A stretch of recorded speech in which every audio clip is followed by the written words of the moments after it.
अध्याय 193। दिल में शंकाएं। तुम इतनी देर से क्यों लौटे? क्या उस घर में सच में भूत है? वापस कार में आते समय आलिया रोहित के करीब झुक गई और सावधानी से पूछा, अगर वास्तव में कोई समस्या है तो क्या यहाँ रहना बहुत खतरनाक नहीं होगा? रोहित ने अपने हाथ में प्रेत दर्पण को देखते हुए कहा, तुम्हारी जगह पर रहना तो और भी खतरनाक है। शहर के केंद्र में और भी अधिक भूत हैं, तुलना में इस जगह पर कम हैं। अब जब दुनिया एक पूर्ण आध्यात्मिक विस्फोट का सामना कर रही है तो सोचकर देखो तो कोई भी जगह सुरक्षित नहीं है। पूरी तरह से सुरक्षित रहने के लिए तुम्हें एक भूत मास्टर पर भरोसा करना होगा जो एक क्षेत्र की दृढ़ता से रखवाली करे, तभी तुम इसे सुरक्षित मान सकते हो। इतना कहकर उसने आसपास के इलाके पर नजर डाली। यहाँ का वातावरण, स्थान और यातायात सभी मेरी आवश्यकताओं को पूरा करते हैं। सबसे महत्वपूर्ण बात, आसपास का क्षेत्र अविकसित बंजर भूमि है जहां कम लोग हैं और अलौकिक घटनाओं के ट्रिगर होने की संभावना कम है। इसके अलावा मैं जयपुर शहर का स्थानीय हूं, मैं अपना गृहनगर छोड़कर दूसरे प्रांत में क्यों जाऊंगा? दूसरे प्रांतों में भी अलौकिक घटनाएं होती हैं, वहां जाना भी शायद कोई अच्छी बात ना हो। रोहित इस बात से इनकार नहीं कर सका कि एक बड़े शहर के रूप में जयपुर शहर में अपेक्षाकृत अधिक अलौकिक घटनाएं थीं। वास्तव में कम लोगों वाले छोटे शहर बसने के लिए अधिक उपयुक्त होंगे, लेकिन वह एक स्थानीय था और जीवन भर यहीं रहा था। जब तक कोई विशेष कारण न हो वह अपनी मातृभूमि छोड़ना नहीं चाहता था। अचानक रोहित ने कहा, कल से तुम्हें मेरे लिए काम करने की जरूरत है। आलिया की आंखें चमक उठीं, कुछ उत्साहित होकर। तुम्हें अब क्या खरीदने की जरूरत है? उसका वर्तमान कार्य पैसा खर्च करने का प्रभारी होना था, और वह भी बड़ा खर्च जो उसकी विशेषज्ञता के अनुरूप था। चाहे कितना भी पैसा हो वह ठीक से गणना कर सकती थी और इसे समझदारी से खर्च कर सकती थी। रोहित ने कहा, तुम्हारी इच्छा। कल से तुम राष्ट्रपति शरद के बिक्री कार्यालय में काम करोगी। इस पड़ोस का 40% हिस्सा मेरा है, तुम्हें उस पैसे का प्रबंधन करने में मेरी मदद करने की जरूरत है। इन शब्दों पर आलिया की आंखें चौड़ी हो गईं। क्या तुम्हारे पास पड़ोस का आधा हिस्सा है? रोहित ने कहा, बेशक, मैं यहाँ रहने के लिए और क्यों जाऊँगा। आलिया ने जल्दी से अपने दिमाग में कुछ गणनाएं कीं। अगर रोहित के पास पूरे पड़ोस का 40% हिस्सा था तो वह कम से कम कई अरब की संपत्ति होगी। हम अमीर बन गए हैं टिल्डा। उसका चेहरा उत्साह से लाल हो गया। उसने रोहित को गले लगाया और उसे कई बार चूमा। तुम कमाल हो, हमने एक भाग्य बना लिया है। आलिया ने रोहित को कुछ नहीं होने से अत्यधिक धनी बनते हुए देखा था। सिर्फ एक महीने से अधिक समय में पैसा कमाने की गति बस अजेय थी। रोहित ने उसे दूर धकेलने के लिए अपने गाल पर हाथ रखते हुए कहा, इतना स्नेही मत बनो, और मुझे तुम्हें ठीक करने की जरूरत है। यह मैंने पैसा कमाया है, तुमने नहीं। आलिया ने रोहित की बांह को पकड़ लिया, जाने से मना कर दिया। इतने कंजूस मत बनो, क्या जो तुम्हारा है वह मेरा भी नहीं है? रोहित ने उसकी ओर देखा। आलिया ने जल्दी से खुद को ठीक किया, जो मेरा है वह तुम्हारा है। उसने सिर हिलाते हुए कहा, यह कुछ बेहतर है। तुम कल काम शुरू करोगी। मेरा मानना है कि राष्ट्रपति शरद ने विवरण को सॉर्ट आउट कर दिया होगा। राष्ट्रपति शरद, यह आलिया एक पेशेवर अकाउंटेंट है। कल से आपके बिक्री कार्यालय में काम करने पर आपको कोई आपत्ति नहीं होगी, है ना? कार के सामने बैठे श्रवण ने हंसते हुए कहा, भाई रोहित द्वारा एक अकाउंटेंट को भेजना सबसे अच्छा है। ये कुछ खातों को संभालना आसान बना देगा। उसने सोचा था कि रोहित सिर्फ पैसा इकट्ठा करने की परवाह करेगा बिना कुछ प्रबंधित किए। अब ऐसा लगा कि वह इतना भोला नहीं था। जिस महिला को उसने केवल एक रखी हुई महिला माना था वह एक अकाउंटेंट निकली, वास्तव में अप्रत्याशित। इस पर श्रवण को कुछ भी गलत नहीं लगा। इसके विपरीत उसने रोहित के काम करने के तरीके की तारीफ की। पूरी तरह से होना और बिना सोचे समझे लापरवाही से काम करने वाला कोई व्यक्ति नहीं होना। केशव, उस लड़के ने इस जीवन काल में एक अच्छा दोस्त बनाया था। श्रवण को रोहित की संपत्ति की परवाह नहीं थी, केवल उसकी क्षमताओं की। उसके पास खुद पैसा था, लेकिन बस भविष्य में लड़के का नेतृत्व करने के लिए एक सक्षम व्यक्ति की कमी थी ताकि वह आराम कर सके। समय उड़ गया। जल्द ही 3 दिन बीत चुके थे। इन दिनों रोहित बाहर गए बिना अपने विला में रहा, बस कुछ विशेष उपकरण का भंडारण कर रहा था, जैसे कि लगभग इस्तेमाल की गई विशेष गोलियां, बॉडी बैग और सोने की पत्ती, सोने के लिए पिघलने के उपकरण जैसी कुछ विविध छोटी वस्तुएं, कुछ चीजों को बनाने के लिए उपयोगी। कुल मिलाकर उसने लगभग 60 मिलियन खर्च किए। उसके बाद उसने कुछ फर्नीचर का भंडारण किया, कुछ पिकअप खरीदे और कुछ जीवित आपूर्ति आरक्षित की। अंत में रोहित के पास बस 30 मिलियन से अधिक की निधि बची थी। वह एक बार फिर निर्धन होने वाला था।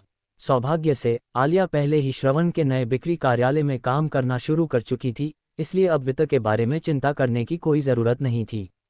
पिछले कुछ दिनों में गणतंत्र काल का वह प्राचीन हवेली 24 घंटे नवीनीकरण से गुजर रहा था। श्रवण द्वारा व्यक्तिगत रूप से निगरानी की जा रही थी, गुणवत्ता और कुछ वर्जनाओं का पालन सुनिश्चित किया जा रहा था ताकि रोहित को चिंता न करनी पड़े। यह माना जाता था कि मरम्मत 10 दिनों के भीतर पूरी हो सकती है और घर के चारों ओर एक मंदिर बनाने की तैयारी के लिए नींव पहले ही डाली जा रही थी ताकि प्राचीन हवेली को छिपाया जा सके। बेशक इनमें से कोई भी रोहित की चिंता नहीं थी।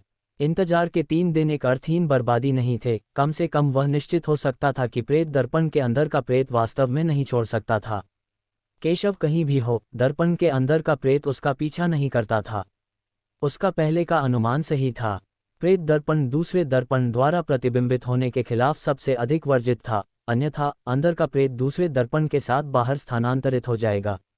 आज सुबह जल्दी रोहित उठा। हमेशा की तरह वह पूरी रात मुश्किल से सोया था, बस कभी कभार झपकी लेता था लेकिन जल्द ही जाग जाता था, क्योंकि उसे कुछ हद तक सतर्क रहना पड़ता था। अपने पैरों के नीचे प्रेत छाया के प्रति सतर्क रहना पड़ता था जो किसी भी क्षण नियंत्रण से बाहर हो सकती थी। दूसरे प्रेत पर नियंत्रण अभी भी अपरिपक्व था, दोषपूर्ण। इसने केवल प्रेत के पुनरुद्धार में देरी की, संकट अभी भी मौजूद था। हालांकि जागते रहने और नींद न आने की लंबी रातें रोहित की आत्मा को प्रभावित नहीं करती थीं।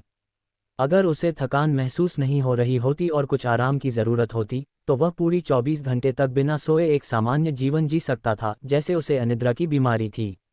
अनिद्रा की बात करें तो रोहित ने ऑनलाइन कुछ शोध किया था। अतीत में विदेशों में लोग थे जिन्हें ये स्थिति थी, जो दिन और रात जागते रहने में सक्षम थे, और चमत्कारिक रूप से यह अवस्था रोगियों के दैनिक जीवन या काम को प्रभावित नहीं करती थी।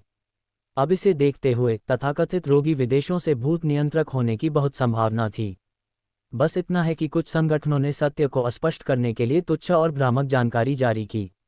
जब लोग अनिद्रा पर ध्यान केंद्रित करते थे तो उन्होंने भूत नियंत्रकों के अस्तित्व को नज़रअंदाज कर दिया। मैनर विला की 5वीं मंजिल। नवीनीकरण के बाद इस जगह को बिना किसी उपयोग के खाली छोड़ दिया गया था, लेकिन कमरों में से एक में प्राचीन हवेली से लाया गया प्रेत दर्पण वहीं रखा गया था। स्टैंड को सड़ने और टूटने से रोकने के लिए रोहित ने प्रेत दर्पण के लिए पहले ही एक नया स्टैंड बदल दिया था और इसे एक मोटे काले कपड़े से भी ढक दिया था।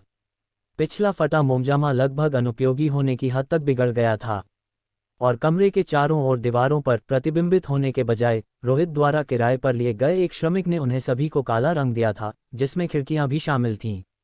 इसलिए कमरा बहुत मंद, गहरा काला और कुछ दबावपूर्ण दिखाई देता था। लेकिन अंधेरा कोई समस्या नहीं था। इसके विपरीत प्रेत दर्पण के प्लेसमेंट के लिए यह अधिक सुरक्षित था।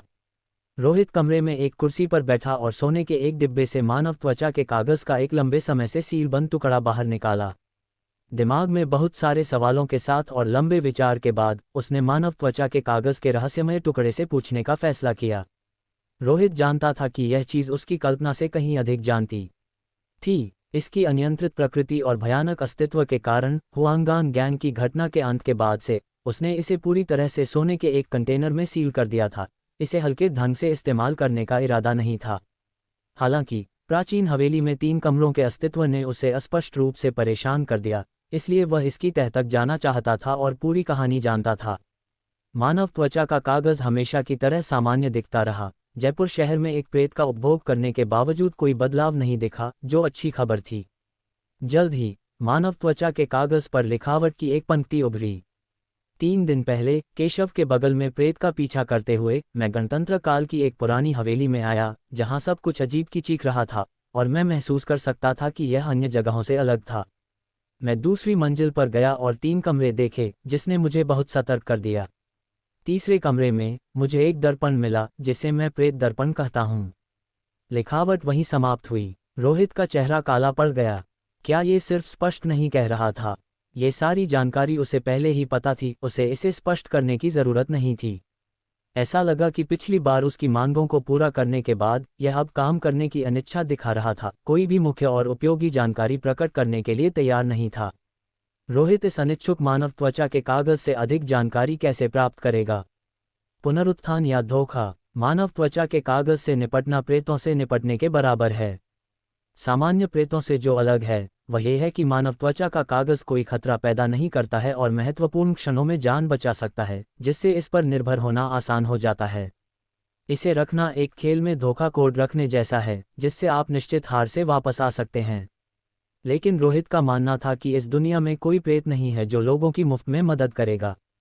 मानव त्वचा का कागज कुछ न कुछ साजिश रच रहा होगा, या धीरे धीरे अपनी आवश्यकताओं को पूरा करने के लिए उसका उपयोग कर रहा होगा। एक प्रेत को निगलना सिर्फ पहला कदम था। जहां तक दूसरे कदम की बात है, मानव त्वचा के कागज का इरादा अभी तक प्रकट नहीं हुआ था। रोहित ने मानव त्वचा के कागज को घूरते हुए खुद से बात की, क्या तुम्हें लगता है कि मैं तुम्हें कुछ समय से पकड़ रहा हूं और तुम मुझसे द्वेष रख रहे हो? अगर तुम इस निष्क्रिय आक्रामक हड़ताल को जारी रखते हो तो तुम मेरे लिए अपना मूल्य खो दोगे। एक प्रेत को निगलना तुम्हें संतुष्ट करने के लिए पर्याप्त नहीं होना चाहिए, अन्यथा तुम अब तक पुनर्जीवित होना शुरू कर चुके होते। मानव त्वचा के कागज पर लिखावट अपरिवर्तित रही, अभी भी वही एक पंक्ति।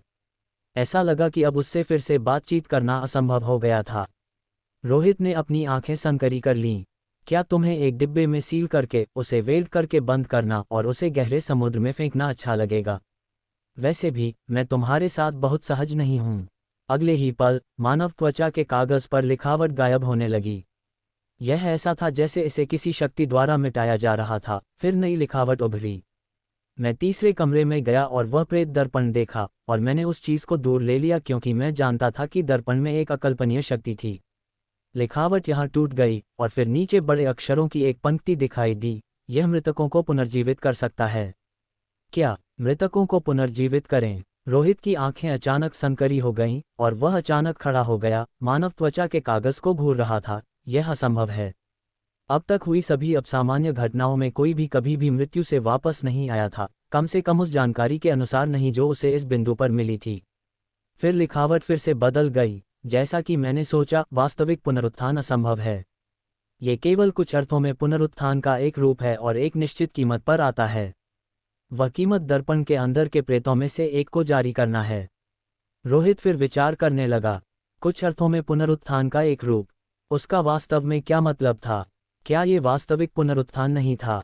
जहां तक पुनरुत्थान की कीमत का सवाल है, रोहित को लगा कि वह परिवर्तनीय है। अगर कोई व्यक्ति वास्तव में बर्बाद हो गया था, तो जीवित रहने के एक मौका के बदले में एक प्रेत को जारी करना भी इसके लायक होगा। प्रेत दर्पण के अंदर प्रेतों के संभावित समूह के बारे में सोचते हुए रोहित खुद को एक अकथनीय धड़कन महसूस करने से नहीं रोक सका। क्या ये लोगों की उत्तरजीविता की प्रवृत्ति का शोषण करने, उन्हें खुद ही आतंक को जारी करने दे रहा था? या क्या यह एक जाल था, मानव त्वचा के कागज द्वारा स्थापित एक जाल? हालांकि मानव त्वचा का कागज अजीब था। कुछ जानकारी जो उसने प्रकट की वह काफी वास्तविक लगी। रोहित ने खुद से सोचा, मैं इस पर पूरी तरह भरोसा नहीं कर सकता, लेकिन मैं इसे पूरी तरह से खारिज भी नहीं कर सकता। फिर मानव त्वचा के कागज पर पाठ की एक और पंक्ति दिखाई दी, जहां तक उस प्राचीन हवेली में अन्य 2 कमरों का सवाल है, मुझे लगता है कि उन्हें पूरी तरह से सील कर दिया जाना चाहिए। वहां 2 अज्ञात आतंक हैं। एक बार दरवाजे खुल जाने पर यह एक आपदा को जन्म देगा और मैं इसके प्रति एक डर महसूस करता हूं। मुझे अन्य 2 कमरों के दरवाजे नहीं खोलने देना। यह एक धोखा जैसा लगता है। रोहित ने अपने फैसले पर अधिक भरोसा किया। घर का मूल मालिक एक दिन कमरों में छोड़ी गई कुछ चीजों को उजागर करने के लिए तैयार था। अगर प्रेत दर्पण वास्तव में मृतकों को पुनर्जीवित कर सकता था, तो यह एक भूत नियंत्रक के लिए बहुत बड़ी मदद होगी। लेकिन क्या बस इतना ही है? रोहित को लगा कि मानव त्वचा का कागज अभी भी कुछ छिपा रहा है। और यह उसी समय था जब वह उस पर सवाल उठा रहा था। जयपुर शहर में आगमन। गोवानजियांग आवासीय परिसर के बाहर वाहनों का एक पूरा काफिला आ गया था। काफिला परिसर में प्रवेश नहीं किया बल्कि उसके बाहर रुक गया। जैसे ही पहला वाहन रुका, 2 आदमी बाहर निकले। एक ने सूट पहना था, काफी युवा, उसके चेहरे पर एक अप्राकृतिक पीलापन था और उसकी आंखों में उदासी की एक छाया प्रकट हुई। क्या यही वह जगह है?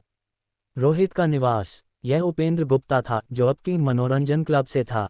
उपेंद्र गुप्ता की पिछली चाल के बाद क्लब लगभग बंद हो गया था। अब नए सदस्यों की तो बात ही छोड़ो, बाकी बचे कुछ लोग भी क्लब में नहीं आना चाहते थे। रोहित का भय आकार ले चुका था। अपने नियंत्रण में 2 प्रेतों के साथ और भूत मास्टर अभी भी जीवित होने के कारण अन्य लोग क्लब के लिए कोई भी काम करने से डरते थे। उपेंद्र गुप्ता ने दूसरे आदमी की ओर देखा।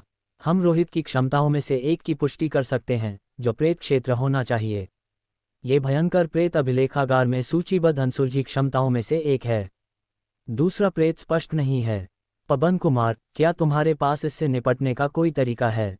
वह आदमी 30 से कम था, परिपक्व और शांत, एक मोटी कोट पहने हुए, और उसके चेहरे पर अवज्ञा का एक संकेत था।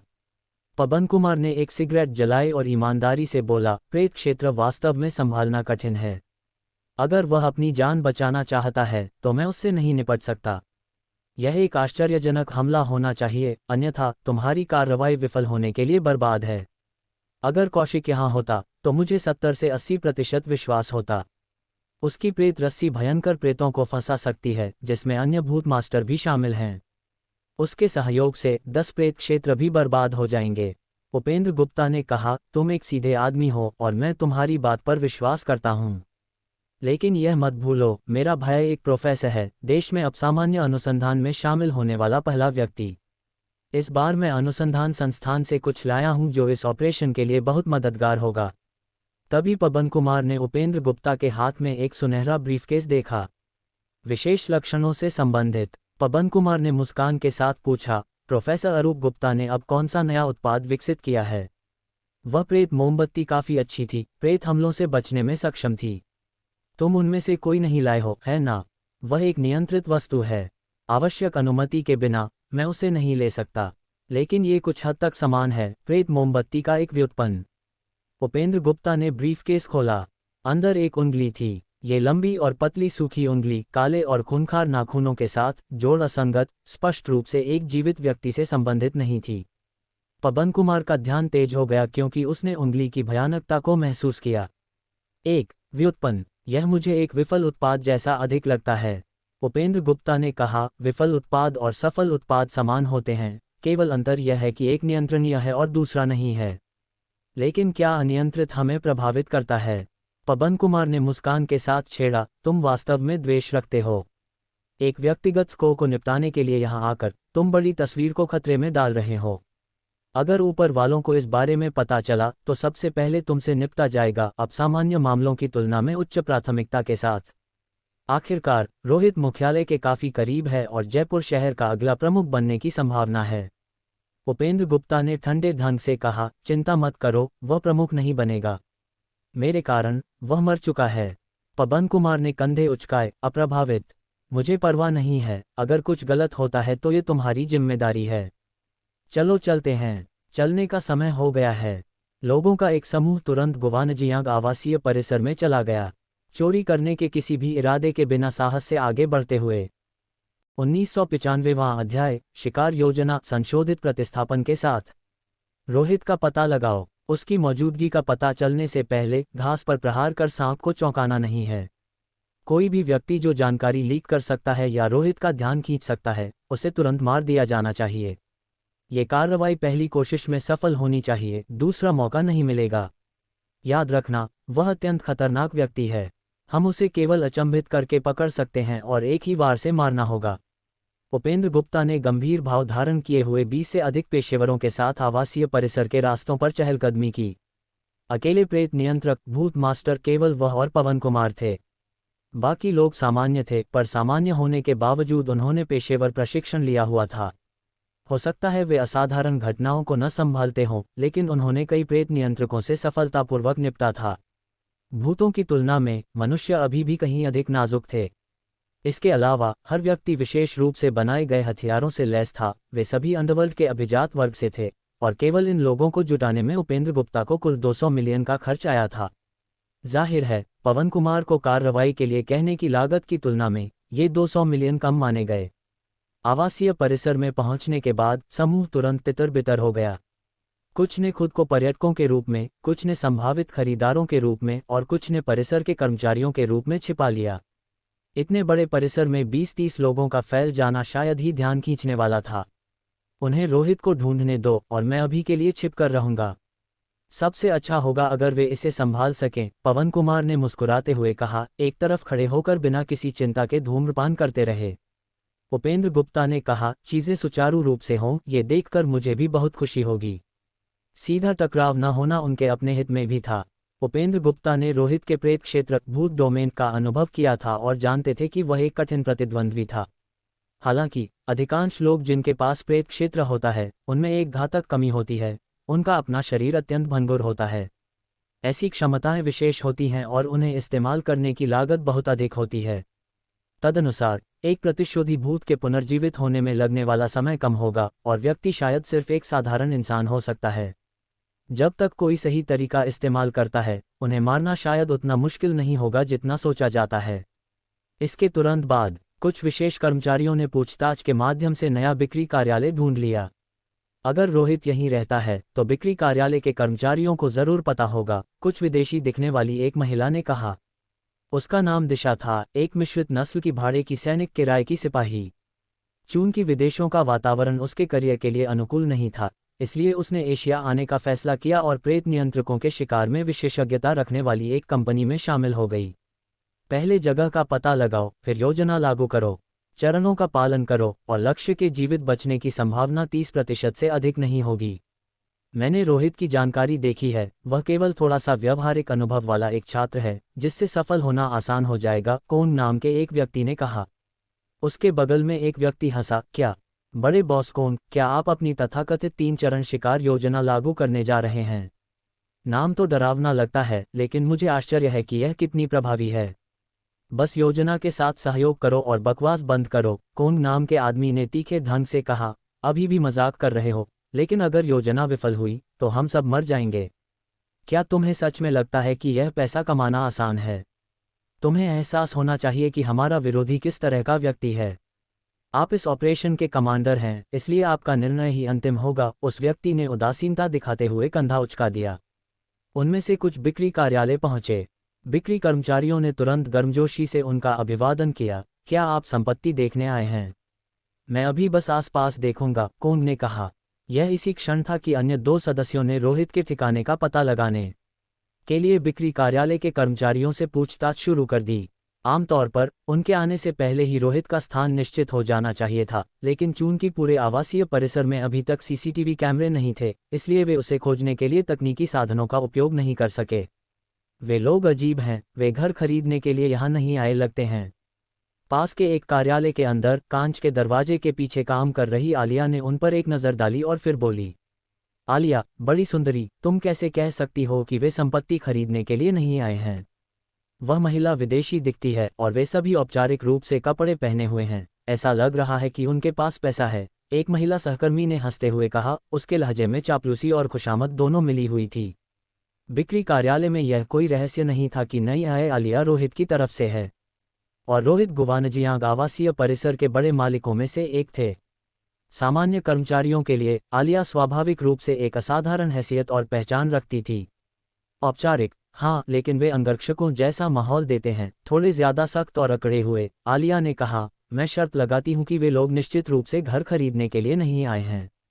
वे शायद परेशानी पैदा करने वाले हैं। दिन दहाड़े यहाँ कौन परेशानी पैदा करने आएगा? उसकी सहकर्मी ने अविश्वास में सिर हिलाया। और अगर वे परेशानी पैदा करने के लिए भी आए हैं तो कौन ऐसा उबाऊ काम करेगा? शायद वे अध्यक्ष शरत और अध्यक्ष खुर्शीद द्वारा भेजे गए हों, आलिया ने अनुमान लगाया। रोहित के शेयरों और संपत्तियों का प्रबंधन करके उसे रोहित और श्रावण द्वारा अन्य 2 मालिकों की संपत्तियों को सबसे कम कीमत पर खरीदने की साजिश के बारे में पता चला था। अगर इसमें कोई बेईमानी शामिल नहीं होती तो वह विश्वास नहीं करती। रोहित के बारे में जो कुछ वह जानती थी, उसे देखते हुए उन दोनों मालिकों को जरूर मजबूर किया गया होगा और वे बाद में चीज़ों को चुपचाप सहन नहीं करेंगे। तुम बस जंगली अनुमान लगा रही हो, ज्यादा मत सोचो, उसे बताया गया। आलिया को लगा कि टिप्पणी सही है और उसने आगे सोचे बिना अपना काम जारी रखा। शायद रोहित के साथ इतना समय बिताने के बाद वह थोड़ी संवेदनशील हो गई थी। वैसे मैंने सुना है कि रोहित नाम के किसी व्यक्ति ने यहाँ बहुत सस्ती कीमत पर संपत्ति खरीदी है। क्या ये सच है? दिशा ने एक बिक्री कर्मचारी से मुस्कुराते हुए टूटी फूटी हिंदी में पूछा। आपका मतलब अध्यक्ष रोहित? उन्हें यहाँ घर खरीदने की जरूरत नहीं है, लगभग आधा परिसर उनका ही है, सेल्स पर्सन ने ईर्ष्या से कहा। दिशा ने कहा, ओह, तो रोहित कहाँ रहते हैं? आपको इस जानकारी की क्या जरूरत है? सेल्स पर्सन ने पूछा। बस पूछ रही हूँ, मुझे अध्यक्ष रोहित ने ही भेजा है, दिशा ने झूठ बोला। सेल्स पर्सन ने मिश्रित नस्ल की सुंदरी को देखा और उसे कोई अन्य संदेह नहीं हुआ। अध्यक्ष रोहित मूल बिक्री कार्यालय में रहते हैं, जिसे अब एक हवेली विला में बदल दिया गया है, लेकिन मुझे यकीन नहीं है कि अध्यक्ष रोहित वहाँ हैं। क्या ऐसा है? आपकी मदद के लिए धन्यवाद। सब ठीक है। रोहित के मूल बिक्री कार्यालय में होने की बहुत संभावना है। जल्द ही एक संदेश भेजा गया। तुरंत समुदाय में फैले हुए कर्मचारी उस स्थान की ओर जुटने लगे जहां रोहित था। कोंग ने देखा कि संदेश पूछ लिया गया है और फिर अन्य दो के साथ जाने के लिए एक बहाना ढूंढा। लेकिन जैसे ही वे जा रहे थे, एक युवक हाथ में फोन लिए आया, फिल्मांकन कर रहा था और बोल रहा था, भाइयों, मजाक नहीं कर रहा हूँ, ये हमारा बिक्री कार्यालय है ना बड़ा? जयपुर शहर से कोई भाई गोवानजियांग आवासीय परिसर में घर खरीदने के लिए स्वागत है। केशव का नाम लेने पर छूट मिलेगी। उसे कम बुद्धि वाली छूट होना चाहिए। भाई वाई चले जाओ, मैं भाई रोहित को देखना चाहता हूँ। क्या भाई रोहित वहाँ है? भाई रोहित, मुझे आपसे एक बड़ा सौदा करना है। भाई वाई का कूल्हा इतना आकर्षक और सफ़ेद है, पड़ोस का बच्चा ईर्ष्या से रो रहा है। मालिक, यह आदमी लाइव स्ट्रीमिंग कर रहा है। उनमें से एक ने केशव को उसके फ़ोन से फिल्मांकन करते देखा और उसका चेहरा बदल गया। उसने को उनकी तरफ देखा।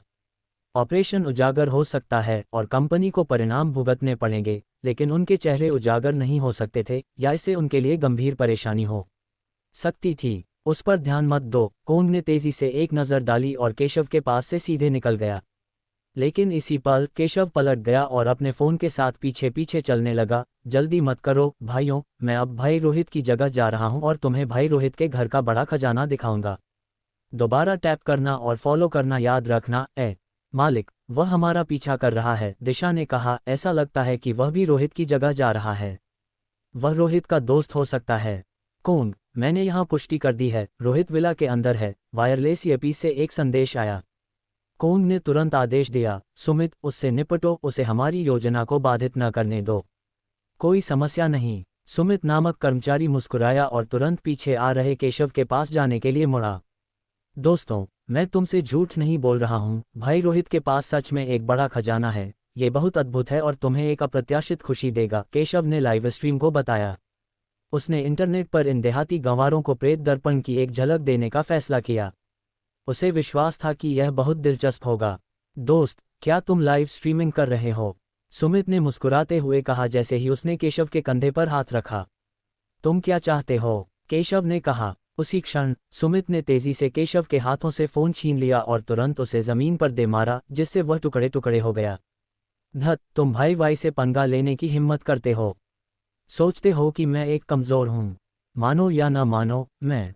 इससे पहले कि वह अपनी बात पूरी कर पाता, सुमित ने केशव का मुंह ढक दिया और एक धारदार खंजर उसकी गर्दन में घोंप दिया। शश, आवाज़ कम रखो, ठीक है, आराम करो, थोड़ी नींद के बाद तुम ठीक हो जाओगे, सुमित ने मुस्कुराते हुए कहा। केशव को सांत्वना दी जबकि उसके शरीर को पास की झाड़ियों में खींच लिया। थोड़ी देर बाद सुमित ने अपने खंजर से खून झाड़ा और आराम से बाहर निकला। एक सामान्य व्यक्ति से निपटना उसके लिए शायद ही कोई चुनौती थी। क्या काम हो गया? कोंग ने अपनी घड़ी देखी। अगर हाँ, तो जल्दी से चरण 3 शिकार योजना की तैयारी शुरू करो। धत्तेरे की, कोई भाई वाई से पंगा लेने की हिम्मत करता है? सोचते हो मेरे पास हथियार नहीं है?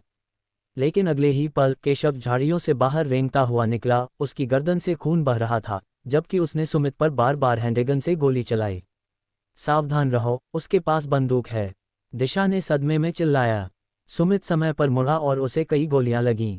इतनी कम दूरी पर सबसे खराब नौसिखिया के लिए भी अपने लक्ष्य को मारना आसान होगा। मैं तुम्हें मार डालूंगा। सोचते हो भाई वाई बंदूक नहीं संभाल सकता? मैंने एक पिस्तौल से टीमों का सफाया किया है। इससे पहले कि केशव अपनी बात पूरी कर पाता, वह फिर से जमीन पर गिर गया। उसके शरीर में ऐंठन हुई और उसने धीरे धीरे सांस लेना बंद कर दिया। उसी क्षण सुमित भी जमीन पर गिर गया, तेजी से हाँफते हुए। उसके चेहरे पर दर्द नहीं था, केवल जोरदार पसीना आ रहा था। वह कांप रहा था। धिक्कार है, क्या वह पहले ही मर नहीं गया था? और उसके पास अब भी बंदूक क्यों थी? दिशा गुस्सा और परेशान दोनों थी, यह न समझते हुए कि केशव अचानक बंदूक के साथ जिंदा कैसे हो गया था। सुमित के घावों की जांच करने के बाद चीजें बहुत बुरी लग रही थीं। मरने से पहले जीवन की एक चमक अजीब नहीं है। आखिरकार उसे एक ठंडे हथियार से मारा गया था। तुरंत न मरना सामान्य है। इसके अलावा इस आदमी के हाथों में बंदूक विशेष रूप से बनाई गई थी, प्रेत नियंत्रकों का मुकाबला करने के लिए डिज़ाइन की गई थी। यह उसे रोहित ने दी होगी। मैंने उसे लापरवाह न होने की चेतावनी दी थी। अब वह गड्ढे में औंधा गिर गया है। कोंग का चेहरा स्याह पड़ गया। एक सदस्य का एक सामान्य व्यक्ति द्वारा मारा जाना शुरुआत करने का एक भयानक तरीका था। इसके अलावा गोली चलने की आवाज़ संभावित रूप से उनकी योजना को बाधित कर सकती थी। बस शव को थोड़ा छुपा दो, सुमित को भूल जाओ, उसे सीधे सीने में 3 गोलियां लगी हैं, बचाया नहीं जा सकता। 196वां अध्याय, प्रेत दर्पण से बाहर निकला व्यक्ति संशोधित प्रतिस्थापन के साथ। धमाका धमाका धमाका, मोहल्ले में लगातार कई गोलियों की आवाज़ गूंजी, संक्षिप्त और अचानक। आवाज़ जोरदार थी, रोहित ने भी अपने कमरे में इसे सुना। क्या ये गोलीबारी है? रोहित ने तुरंत माथे पर बल डाला और सतर्क हो गया। आमतौर पर शांत रहने वाले समुदाय में गोलियों की आवाज़ क्यों आएगी? क्या केशव बंदूक चलाकर अभ्यास कर रहा होगा? नहीं, आवाज़ में कुछ गड़बड़ है। गोलियां बहुत जल्दी जल्दी चली हैं, परीक्षण की तरह नहीं। ज्यादा ऐसा लग रहा है जैसे जवाबी फायरिंग हो रही हो, जैसे कोई खतरे में हो। जब वह विचार कर रहा था, अचानक उसकी नज़र के कोने में कुछ पड़ा। रोहित ने अचानक देखा कि प्रेत दर्पण को ढंकने वाला काला कपड़ा बाहर की ओर फूल रहा है, जिससे एक हथेली का आकार उभर आया है। ऐसा लग रहा था मानो प्रेत दर्पण के भीतर से अचानक एक हाथ बाहर निकला हो। यह क्या हो रहा है? रोहित तुरंत तनाव में आ गया। प्रेत दर्पण कई दिनों से ठीक था, आज अचानक गतिविधि क्यों हो रही है? क्या ये पहले हुई गोलीबारी से संबंधित हो सकता है? या क्या ऐसा था कि अनजाने में दर्पण के भीतर कुछ संतुलन टूट गया था और कोई भूत बाहर निकलने की कोशिश कर रहा था? लेकिन इससे पहले कि वह आगे विचार कर पाता, जैसे ही हथेली ने दर्पण को ढंकने वाले काले कपड़े को खींचकर हटाया, प्रेत दर्पण एक बार फिर उसके सामने प्रकट हो गया। दर्पण के अंदर केशव जैसा दिखने वाला एक व्यक्ति दर्पण से अपना हाथ बाहर निकाल रहा था। उसके चेहरे पर डर का भाव था, क्योंकि वह बाहर निकलने के लिए संघर्ष कर रहा था। हालांकि दर्पण के चारों ओर से डरावने हाथ, हरे, पीले और सड़े हुए, बाहर निकले, केशव के शरीर और पैरों को जकड़ लिया और उसे बेरहमी से दर्पण के अंदर वापस खींचने लगे। ऐसा लगा जैसे दर्पण के अंदर का भूत इस केशव को जाने देने को तैयार नहीं था। रोहित ने अपरिवर्तित भाव से कहा, यह पहले से अलग है। पहले केशव जैसा दिखने वाला भूत दर्पण के अंदर खड़ा था, 3 दिनों तक बिना बाहर कदम रखे कोई पहल नहीं की थी। लेकिन अब, भाई रोहित, मुझे बचाओ टिल्डर। केशव ने डूबते हुए व्यक्ति की तरह हवा लेने और मदद के लिए पुकारते हुए अपना सिर दर्पण से बाहर धकेलने की कोशिश की। तेजी से दर्पण के अंदर के हाथों ने केशव को वापस अंदर खींच लिया। इस बार केशव में विरोध करने की कोई शक्ति नहीं बची थी और उसे दूर और दूर खींच लिया गया। क्या ऐसा हो सकता है? रोहित को मानव त्वचा के स्क्रॉल पर लिखे शब्द याद आए। यदि मानव त्वचा के स्क्रॉल द्वारा प्रकट किया गया संदेश सच था, तो वर्तमान केशव। अगले ही क्षण रोहित प्रेत दर्पण के सामने भागा और जैसे ही केशव का हाथ प्रेत दर्पण में गायब हो रहा था, उसने तुरंत अंदर हाथ डाला और उसकी बांह पकड़ ली। एक जीवित व्यक्ति की गर्माहट उसकी बांह से प्रवाहित हुई, पुष्टि करते हुए कि यह केशव जीवित था, न कि कोई भूत। जैसा कि मुझे शक था। रोहित ने जोर से झटका दिया, केशव को बाहर खींचने की कोशिश की। लेकिन केशव के पीछे अनगिनत हाथों ने उसे अथक रूप से प्रतिरोध दिया। इससे पहले कि रोहित उसे बाहर खींच पाता, बल ने उसे दर्पण से चिपका दिया। उसका आधा शरीर अंदर खींच गया और वह तुरंत अभिभूत हो गया। दर्पण से निकलने वाला बल निश्चित रूप से मानवीय नहीं था। अगर वह दर्पण के बाहर नहीं अटका होता, तो उसे तुरंत प्रेत दर्पण के अंदर खींच लिया गया होता। मुझसे एक व्यक्ति के लिए प्रतिस्पर्धा करने की कोशिश कर रहे हो? तुम सब दूर हो जाओ। रोहित की प्रेत आंख खुल गई। एक लाल चमक प्रेत दर्पण में समा गई, फिर केशव को घेर लिया। उसने उम्मीद की कि वह अपने चचेरे भाई को बचाने वाली विधि का उपयोग करके केशव को बचा पाएगा। हालांकि जब उसने हस्तांतरण का प्रयास किया, तो वह विफल रहा। केशव के टखने पर एक त्वचा रहित खूनी हाथ कसकर चिपका हुआ था, यहाँ तक कि प्रेत क्षेत्र भी इसे प्रभावित करने में असमर्थ लग रहा था, और प्रेत क्षेत्र स्वयं भी कुछ हद तक प्रतिबंधित महसूस कर रहा था। ये किस तरह की चीज़ है जो प्रेत क्षेत्र के अंदर भी किसी व्यक्ति को पकड़ सकती है? रोहित हैरान था। वह अन्य हथेलियों को प्रभावित कर सकता था, लेकिन वह एक हाथ अप्रभावित रहा। कोई अन्य रास्ता नहीं था। यदि एक भूत की क्षमता पर्याप्त नहीं थी, तो 2 भूतों की क्षमता पर्याप्त होनी चाहिए। रोहित के पैरों के नीचे की काली भूत छाया भी प्रेत दर्पण में विलीन हो गई। यह एक खतरनाक कदम था। एक बार जब भूत छाया भी अंदर खींच ली गई और उसने भूत का शरीर प्राप्त कर लिया, तो यह अनिश्चित था कि क्या वह प्रेत दर्पण से बाहर निकलने के बाद उस पर पलटवार करेगी, खासकर जब मानव त्वचा के कागज की चेतावनी अभी भी उसके दिमाग में गूंज रही थी। लेकिन भूत छाया के प्रवेश के साथ रोहित को जबरदस्त खींचने वाला बल गायब महसूस हुआ। वह हाथ जो केशव के टखने को पकड़ रहा था, उसने जाने देने का फैसला कर लिया था। धम से टिल्ड रोहित पीछे की ओर गिर गया, केशव को अपने साथ प्रेत दर्पण से बाहर खींच लाया। मुझे तो डर ही लग गया। मैं बस अपना काम कर रहा था कि अचानक अंधेरा छा गया और अगले ही पल मेरा सामना एक भूत से हुआ, और वह भी एक नहीं। केशव जमीन पर बैठा अभी भी सदमे में था। फिर उसने चारों ओर देखा। ये कौन सी जगह है? भाई रोहित, क्या ये सच में आप हैं? मुझे लगा कि मैं अभी चीजें देख रहा हूँ। मुझे उम्मीद नहीं थी कि मैं आपको यहाँ भी ढूंढूंगा। शुरुआती घबराहट की जगह रोहित को देखकर जबरदस्त आश्चर्य ने ले ली। रोहित, हालांकि, उस पर ध्यान नहीं दिया, बल्कि अचानक दर्पण की ओर देखा। दर्पण में केशव का प्रतिबिंब गायब हो गया था, उन हाथों के साथ, और वस्तु एक बार फिर एक चिकने दर्पण में बदल गई थी। और वह केशव जो बाहर निकाला गया था। क्या तुम सच में केशव हो? रोहित निश्चित नहीं था, अपनी प्रेत आंख से उसकी जांच कर रहा था, फिर भी उसे कुछ भी असामान्य नहीं मिला। उसने केशव की छाती को छुआ। उसे धड़कन और शरीर का तापमान महसूस हुआ। अविश्वसनीय, ये वास्तव में अविश्वसनीय था कि केशव प्रेत दर्पण के अंदर कैसे पहुंच गया। तुम मेरी छाती क्यों छू रहे हो? केशव ने पूछा। क्या ये ठीक नहीं है? केशव ने कहा, ऐसा नहीं है कि यह ठीक नहीं है, लेकिन ये थोड़ा समलैंगिक महसूस होता है। अगर किसी ने हमें देखा तो वे निश्चित रूप से हम पर समलैंगिक होने का शक करेंगे। अभी बात मत करो, मुझे इस पर विचार करने दो। रोहित ने एक बार फिर मानव त्वचा का कागज उठाया। उसी क्षण मानव त्वचा के कागज पर एक वाक्य दिखाई दिया। केशव मर गया, और फिर वह फिर से जिंदा हो गया, प्रेत दर्पण से पुनर्जीवित हुआ। मुझे पहले मिली जानकारी सच थी, लेकिन ऐसा लगता है कि पुनर्जीवित केशव को अभी जो हुआ वह याद नहीं है। उसकी याददाश्त उस क्षण पर जमी हुई है जब उसने पहली बार प्रेत दर्पण को देखा था। प्रेत दर्पण ने अतीत के केशव को वापस लाया है, न कि वर्तमान वाले को। क्या अतीत का वह और अब का वह सच में एक ही व्यक्ति हैं? मुझे नहीं पता। पुनरुत्थान की कीमत के रूप में एक भूत को छोड़ दिया गया है। मैं ये निर्धारित नहीं कर सकता कि यह एक अच्छी बात है या एक बुरी बात। रोहित ने पाठ की इस पंक्ति को देखा और अपनी भौहें गहरी कर लीं।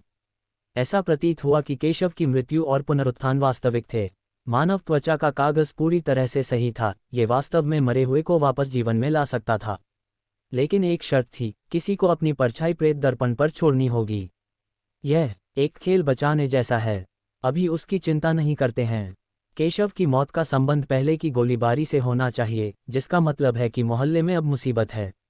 रोहित ने अपनी आंखें सिकुड़ी और तुरंत मानव त्वचा का कागज रख दिया। गोलीबारी का मतलब था कि यह कोई साधारण मामला नहीं था। उसे स्पष्ट रूप से पूर्वाभास था कि यह शायद उसी को निशाना बना रहा है। नीचे जाओ और छिपने की जगह ढूंढो, यहाँ खतरा है। जब तक मैं वापस नहीं आता, बाहर मत जाना, रोहित ने कहा, और उस दर्पण को मत छूना या इस कमरे में प्रवेश मत करना। सावधान रहना कि दर्पण तुम्हें फिर से न छीन ले। कोई समस्या नहीं, भाई रोहित, केशव ने सिर हिलाया। ये कहने के बाद रोहित तुरंत निकल गया।